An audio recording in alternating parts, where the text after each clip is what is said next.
What's up, guys? Welcome to the Being Beautifully Honest podcast and channel. Thanks for being here, for being subscribed. If you're not, go ahead and hit that button. And if you're listening on YouTube, hit that like button. It's like walking in the room and hitting that light switch.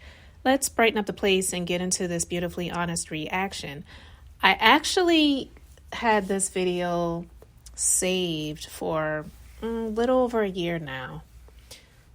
And I meant to listen to it and talk about it at that time, but so many other things were just going on. And in light of all of the things that have just come out recently with regards to TD Jakes, michelleloud, who has accused loudly and ferociously and respectfully, in my personal opinion, her thoughts on the Jakes family and her truth, not her opinion, her truth about what happened to her and the spiritual coercion and spiritual manipulation, that's what I call it, with regards to taking advantage of her and having Cora Jakes take her son, someone that she thought was a friend, she thought was there to help her out during a rough time that she was going through. And I previously shared a live video that she did where she just really went in on the entire family and shared a lot. And I know that there's so much more that she could say, but honestly, when it's so deep, there's really only so much that you can get out in an hour and a half time. So I shared that recently, but this video came up in my feed over a year ago. I don't follow Sarah Jakes. I know she has an immense following. She probably has more people that admire and respect her more so at this point in time than even her own dad. I wanted to share this because when I saw this, something about it threw me, and I felt like it was a slap in the face to michelleloud and a message to michelleloud to basically let her know, look, you may have given birth to this baby, but that does not make you a mother, and it doesn't make you the mother of your son that I'm going to call my son, Jason. And to have this woman who's supposed to be a Christian, a follower of Jesus Christ, and be in this mega ministry where she's doing things like this, I feel is horrible. I feel that after the viral video came out of michelleloud calling out Cora and her family and letting people know what happened with her son, that she was trying to throw jabs and online innuendos at michelleloud to just pretty much let her know you can do whatever you want to say, what you want to say, but the fact of the matter is I have your son and there's nothing that you can do about it. I feel it's deplorable, it's despicable, and I don't like it. So when I saw this video, I felt like this video was a call to just let michelleloud know that, yeah, you may have given birth to this child, but this is my son. And the video, it was a video that Sarah Jakes did with her sister Cora. And the title of the video is Why Birthing Doesn't Make You a Mom. And I was like, how sick is that? Now, if we want to be factual about just giving birth doesn't equally mean that you are fit to be a mother, of course, there's been a lot of instances of people who have given birth to children that were not capable of taking care of the children. And there's also a lot of instances where men, they impregnate people, but they're not fit to be a father. But how ironic is it for them to be on this subject in light of the things that are going on and are still currently going on with michelleloud? So I want to give my reaction to this. So I'm going to play it, and I may pause it every now and then just to give my thoughts on it. But I'm going to put the link in the description box if you want to go and watch it. This, again, is sarahjakesroberts, and she is doing, I guess, like a sleepover type theme with her sister. If your definition of having a good time does not include putting on leggings and an oversized t-shirt and eating carbs. Like, It's not a good time. We're probably not going to meet this. I don't want to meet you at the gym. Sister.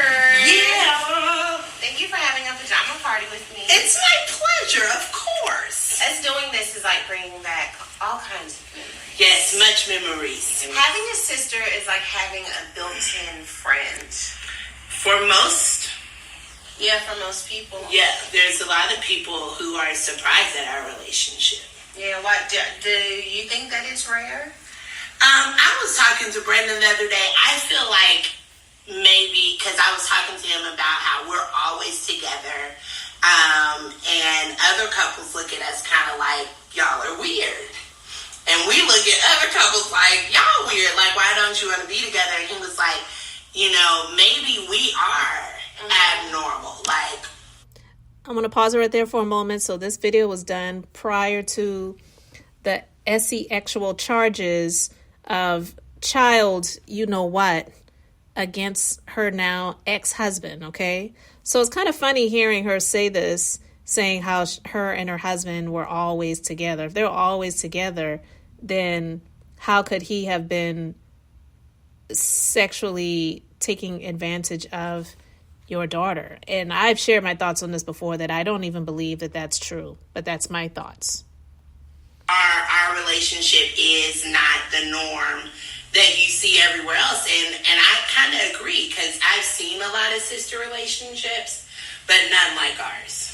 Yeah, I mean, I don't know, I guess maybe because we are the only two people who have perspective on what it means to grow up the way that we have grown up. Yeah. So when we talk about something with our mom or something with our dad, like, you know exactly what I'm talking about. And I think the older I get, the more I realize just how challenging it is to have genuine, long-lasting friendships. Yeah. I think that having a sister gave me an opportunity to know how to have relationships outside of sisterhood, but it also a little bit thwarted my perception in relationships, because I would put the expectation on my friends to be as loyal and as understanding and as relatable as you. And they couldn't meet that. And so it's like, this isn't what I know a sister relationship to be. Yeah. And so I had to learn, like, there's only one sissy. Like, I call a lot of people sis, but I only have one sissy. I think one of the things that I'm learning about friendship, especially as I've like gotten older and become more aware of myself and my history and my tendencies, that a lot of the friendships that I valued in the past, I only valued because the only thing we had in common were our insecurities. And the more that I overcame and confronted those insecurities, we no longer had that in common. Yeah, I definitely can definitely relate to that. Growing up, I think a lot we were trying to be normal, trying to fit in, trying to let people know that we were down to earth. Like, you don't have to be afraid we're not toting Bibles around all day or quoting scriptures every second. But there is a responsibility that has been given to us. And I think that once I was able to stop putting the expectation on my relationships, and I started to really kind of look at me, then I was able to have better relationships, because I lowered those expectations. Like, you're not going to be able to fulfill everything for me. Yeah. I think that like whole notion, and I do think that there are some people who have like best friends where we like just cover everything, but I think probably a more healthy perspective on friendships is not looking for one person to give all of that to, but to be content in getting pieces of that from different people. Yeah. And I think that that's one of the things that I've learned to do. The other thing is that like the more that I like pursue my purpose and work on my marriage, I don't know that I feel like I have a lot of time for the types of friendships I had before. Well, do you think that it's that you don't have time for those types of friendships, or you have outgrown that type of friendship? I've outgrown that type of friendship. That's how I feel. I feel like I've outgrown some of my friendships in the past, not because they weren't good people, but just I'm not in that space of need anymore. I want to pause it right there. This conversation, and I may fast forward to get to where they start to talk about it, but I honestly, one of the reasons why I didn't even go into watching this when I initially saw it in my feed over a year ago is because I was just so hurt, so angry, and just pissed off with the situation and knowing the details of what has gone on, that I couldn't stomach listening to her have a conversation about not everyone that births a child is a mother, because I just really felt like, wow, the audacity to sit here and have a conversation like this, knowing what you've done to someone. So I don't find it as a coincidence that they're supposed to be having this conversation about not all women who birth children are mothers. They're sitting there and they're talking about friendships and outgrowing certain people and certain relationships and loyalty and all this other stuff. Again, I feel like this is a conversation that in a lot of ways it's supposed to be speaking to Michelle Loud. For me, if your definition of having a good time does not include putting on leggings and an oversized t-shirt and eating carbs, like, it's not a good time. We're probably not going to meet this. I don't want to meet you at the gym. I don't want to meet you at the gym. I don't want to get up and go anywhere, ever. Never. But I'm always getting up and going places. So how do you do it? Because, like, literally, if I could stay at home forever, like work from home, I do my grocery shopping online. Like, if I could just be at home all the days of my life, I would do it. I would too. Trey gets so antsy, he just had surgery not too long ago, and so he's been home and he's been down, and I've been living my best life. He's like that. Trey likes to get up and go places.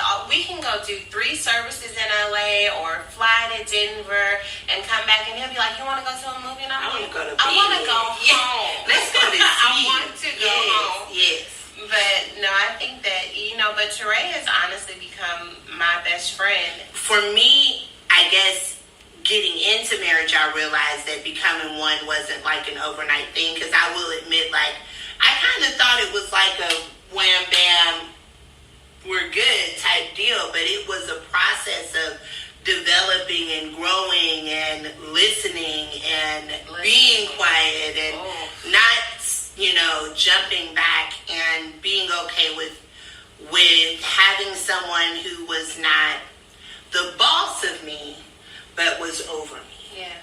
And so once I was able to rest in that I have someone who wants to fight for me, wants to protect me, wants to be my friend, wants to watch movies with me, wants to hang out with me. I have somebody I can call. Everybody else just seemed to get smaller and smaller. I've had to that marriage lesson has been a big lesson for me. Listen, you learned it better than anybody I know. Why do you say that? I feel like you bounced back beautifully. Of course, there's a lot of pain, a lot of healing, but as far as, one, I admire that you were open to the possibility that there was love still out there. I wasn't. It seemed like you were very open. Well, I wasn't. Let me tell you. So, tell me. Okay, so my goal after I went through my divorce, right, I was in a bad marriage. And after that bad marriage, I just knew that at the end of the day, I never wanted to be in a situation where I was selling myself short again. And I just figured, I've been a mom since I was 14 years old. I went through this bad marriage. Maybe I'm just going to do me. So, I wasn't really open to love. I was open to, people taking me out to dinner and, putting nice things in my closet. But, this idea of, I'm just sharing my truth here. But that is, really shocking for me. But let me tell you, what changed my mind was... It had to have been him then. Oh, it was only him. Yeah. Because I can remember that day like it was yesterday. When you went on the date. Oh, you were there. Oh my gosh. I thought that he had killed you. Cora, why are you I was texting you. I was texting her. She literally thought call the police. She what you call it. What restaurant are you at? Okay, so I was in LA and I was filming Dr. Phil. And after I filmed Dr. Phil, Teray was taking me to dinner. My sister was there with me because we were doing Dr. Phil. Yes. And that was like a big deal. And so I told her I'm going to go out to dinner with this guy who I met. Really nice guy. I told her where we were going because, hello, she's my sister. I told her where we were going, what time we were going, et cetera, et cetera. And we stayed and talked all night long. Literally, we closed the restaurant down. Yes. I didn't look at my phone one time during dinner. They closed the restaurant down. Yes. Because I called the restaurant looking for you, and no one was saying anything. Yeah. So when you came back, I could see. That's why I said it's shocking to me that you weren't open, because when you came back, it seemed like you were open. Like it seemed like this is what I've been waiting for this whole time, and you were so excited like a little girl. It was like he had picked you up in a chariot. That's how it felt. Mom said that she hadn't seen me smile like that since before. It was beautiful. I'm going to pause it right there. So I get what's going on. The beginning of this is to just really get people to feel like this is a feel-good story. And in light of what most people have heard about, even if they choose to reject the truth, choose to not listen to what michelleloud has had to say about Cora and what has transpired with her son. This is to just get people to get a little bit more familiar with them on a familiar level of not just being the Jakes children or seeing them up in the pulpit or in the Potter's House ministry, but being these young ladies who've gone through heartbreak and being in relationships and marriage and all of that other stuff. And like I said, this video is over a year old. So this is prior to Cora just all of a sudden, all this news came out about her husband and then her filing for divorce. And now he's in prison for like 20 to 40 years. It's crazy. But I'm going to fast forward through this a little bit because I want to get to where they're talking about mothers and children, okay? So you talked a little bit about your issues with infertility. Yes. And how you thought you were the only one who was dealing with that. For my age, for sure. I guess for as long as I can remember, I've battled just with development, to be honest, reproductively, more specifically.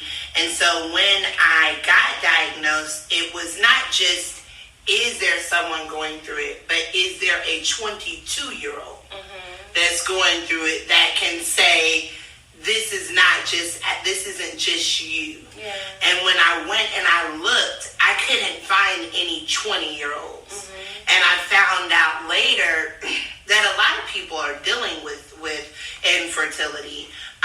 Of course, from my own personal definition, but just from a medical standpoint. But it's such a shamed topic that a lot of people don't like to talk about it. There are symptoms that come with infertility based off of many different diagnoses. You could have many different symptoms.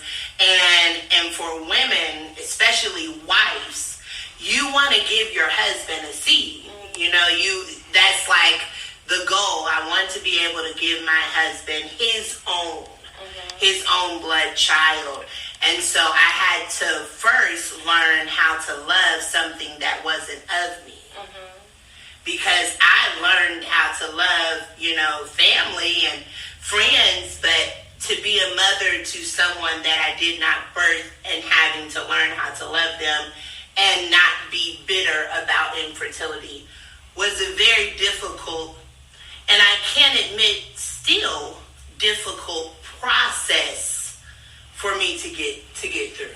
I feel like every year I love my kids more than I did before, but for so many more reasons than your average birth mother would have. It's just like I can really see my spirit in them. So I had to start looking for things. Maybe we don't have the same eyes, but we have the same laugh. Maybe we don't have the same hands, but we clap the same. I had did not birth like I birthed it. Wow. Yeah. I never hear anyone talk about that. I mean, it just makes it seem like, I know it's love at first sight, because like I have Amari in my life and Sylvia in my life, and it is very much so love at first sight. Yes. But I never thought about the perspective of day to day, finding new things to love about your child instead of discovering parts of you in that child. Exactly. I have to find me in another way in them. And it's crazy because both of them look just like Brandon in their own way. And he's like, I didn't do it, but they do. And they both mesh our personalities so well. But it's that look, and then it's not giving up. Yeah. Because a lot of, we foster to adopt Mari. And fostering is a devastating process, just overall. We lost some kids, we gained some kids, we adopted some kids, we had to let go of some kids. And so it was just a grueling process. And I can remember when we first got Mari, just feeling like she doesn't love me, and I love her, and I want her to have the best of things, but she doesn't love me, and I don't know how to get her to love me. And my friend Jada was like, well, maybe we should send her back. And so I had to figure out, like, okay, when you birth a child, you don't get to just send them back because they don't act like you expected them to act. Yeah. So since I can't send her back because I know she's mine, what is going to connect us? And so we connected through dance. We connected through just that whole mommy and me thing. And I had to start asking her, like, what kind of mommy were you expecting? Because I never thought to ask her that. Yeah. I asked her maybe 2 years ago, like, what kind of mommy were you expecting? What kind of brother were you expecting? Like, when you thought of family, what were you looking for? Wow. And she was like, well, I thought my mommy would bake cookies with me, and we would read books, and, you know, she would discipline me, but she'd have a really big family because I wanted to be loved by lots and lots of people. And so it was just cool to see that she had built a vision for herself. Right. And to be able to hear her, like, really verbalize it and get it all out was very interesting. How have you and Brandon maritally, like, navigated infertility and adoption? Like, is there guilt? Was there guilt, shame, and how did you address it and overcome it? I felt guilty when I was diagnosed. I called our engagement off, and he was still showing up. And I thought, like, why are you still showing up? You could go and you could get anybody else pregnant. You know, you could have a normal wife. And he was like, we're going to fight this thing together. We're going to win together. We're going to lose together. But I still felt like that guilt. And every time, you know, the time of the month would come, and it's just like more shame, more. I just really wanted to be that for him. I think what helped me is Brandon does not care if I birth a child or not.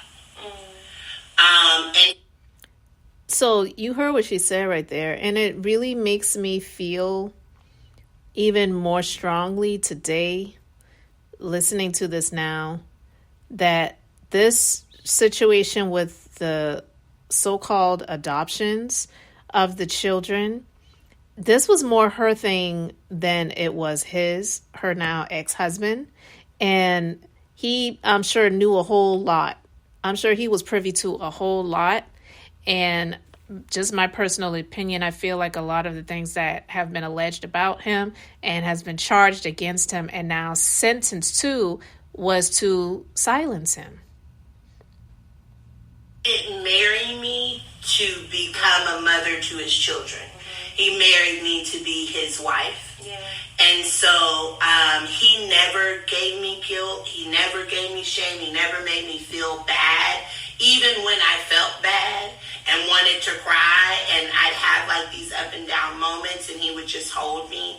But he never made me feel bad about it. And I can say that without Brandon, I feel like I would have been in my dark place for a lot longer than I was, because he really undergirded me. He really fought with me, prayed with me. When our first IVF cycle failed, he was like, let's do the adoption. Let's go for it. He saw a picture of Amari. He's like, that's our daughter. I saw Tuga. I'm like, that's our son. And so it wasn't a marital fight against each other. We went into marriage knowing we would have to fight infertility together. And we stayed together to fight it. So maybe there's a woman who's going through infertility and her husband's saying all of those things. I love you. I didn't marry you because I wanted you to pop out all of these babies. I married you and I want to be here for you. But because of her own feelings, she can't accept that love. Like, what would you say to her? I would say give yourself time to grieve the vision that you hoped for not happening.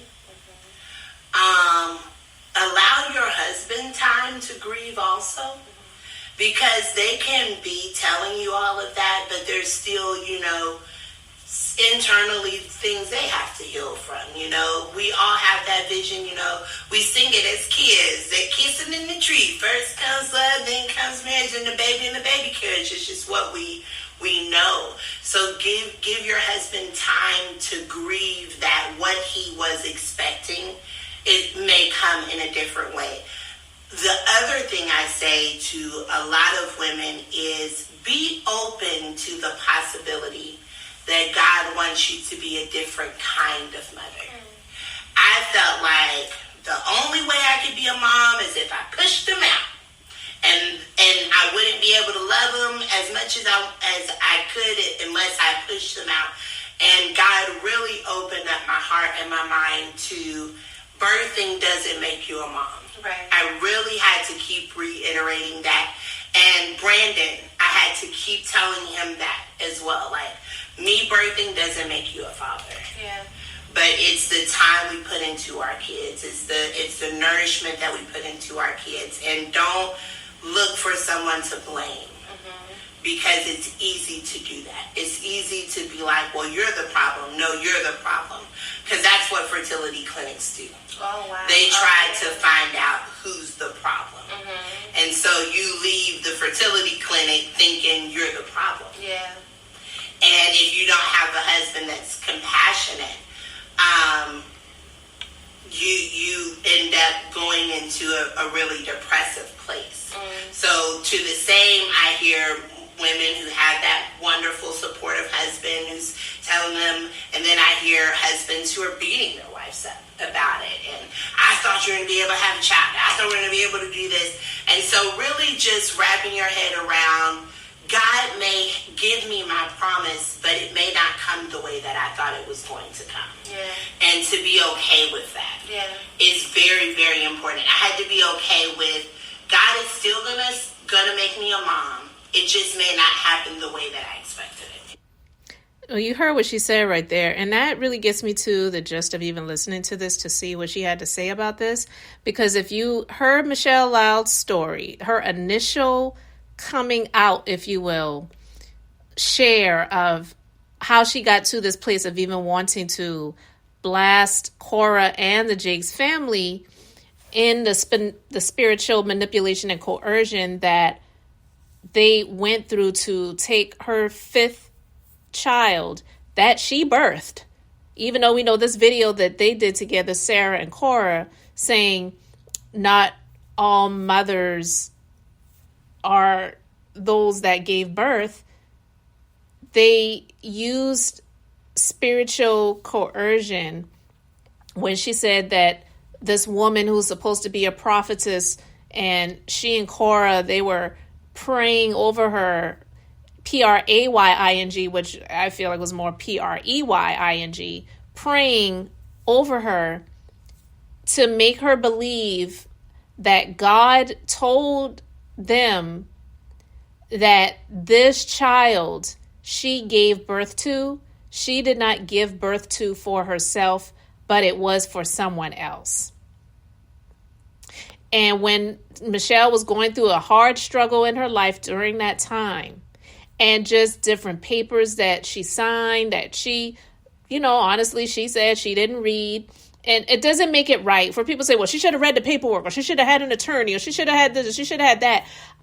My response to that and what I say to that is people shouldn't use laws and contracts and agreements and paperwork in a way that is nefarious and that is unethical to take something away from someone. And then when that person turns around to question it after they've signed the papers, after they've done it, for your response to be, well, you signed it, that doesn't make it right. Yeah. And so now you go out sharing this story all over the country. Yes. All over the world. Yes. Sharing with other women, not just about infertility, but about just in your faith. Yes. And how your faith isn't always fertile ground. Well, yeah, because when I got diagnosed, my idea was, okay, Lord, if I'm going to go through this, you got to make it count. I wanted to help somebody. I wanted to encourage someone. And so when I looked up infertility, it was that whole inability to produce. Mm-hmm. And I find that we, men, women, young, old, big, fat, tall, short, all have areas in our lives that we're infertile. Yeah. You may be really great in business, but your home is a wreck. Right. That's an infertile place for you. You're not productive in that place. Or vice versa. You may be great at home, but you're not good at your job. You're not productive at your job. And so my idea was, how do you produce productivity? Mm-hmm. And the only way to do that is by faith. Mm-hmm. The only way you can be productive is by believing that you can. How do you define faith? What is faith? Well, faith for me... I don't want to hear anymore. But listen, what she was basically saying, and all of that going around and going around and going around, was that she may not have given birth to the children that she has, and one of them, at least one of them out of the two that she has, we who have ears to hear and are choosing to believe the truth over just saying, well, that's the Jakes family and I don't believe they would do anything like that, believe that she allowed spiritual manipulation to have her take someone else's child, and then to use spiritual manipulation to not only do it in that way, but after the fact to come out to say and try to encourage and strengthen other women to say that not all mothers who have given, who haven't given birth are not mothers, and not everyone who has given birth to children are mothers. Michelle Loud is a mother to 5 children, not just 4. And she said she's not going to shut up. She's not going to stop speaking until she gets the justice that is due to her, which is getting her son back. And I don't believe there have been situations in the past, we know, where someone, agreed to give birth to someone's child that they, would carry as a surrogate, and they knew that they were not going to keep the child, but then they later on tried to keep the child and they said they changed their mind or whatever. But honestly, those situations, you would think they would happen more often than they do, but they don't happen very often. I don't believe that this was a situation where she willingly wanted to give up her child. Because if she did, I don't believe that she would be saying the things that she has said, even up to this very day, about what transpired. I don't think that this is a situation of regret, of at one point she did want to do it and then she just changed her mind later on. I don't believe that to be the case. I don't think this is a situation like the Chrisleys. I never watched that show, but I know when the Chrisleys were sentenced to prison, one of the children that they, I guess, had custody of, it was a situation where the mother, I guess she had given up her parental rights, and she was struggling with drugs and different things like that. And then when they were sentenced to prison, then she wanted to turn around and say, no, that's my child. I want my child back and whatever. I don't think it's a situation like that. I believe that this was just a 100% complete coercion and manipulation tactic. And they use the church and their powers to take this woman's child. And then to do this video to say, why birthing doesn't make you a mom, why birthing doesn't make you a mother. I just feel that was just a huge slap in the face to Michelle. And I've heard Michelle say that she has done different posts on social media and things, meaning Cora, to pretty much, let her know, like, I don't care what you say, this is my son. And I just think that that's really sad. And then to like block her, but then use burner pages to follow her and to get into her, to watch her videos and to see what she's talking about and whatever.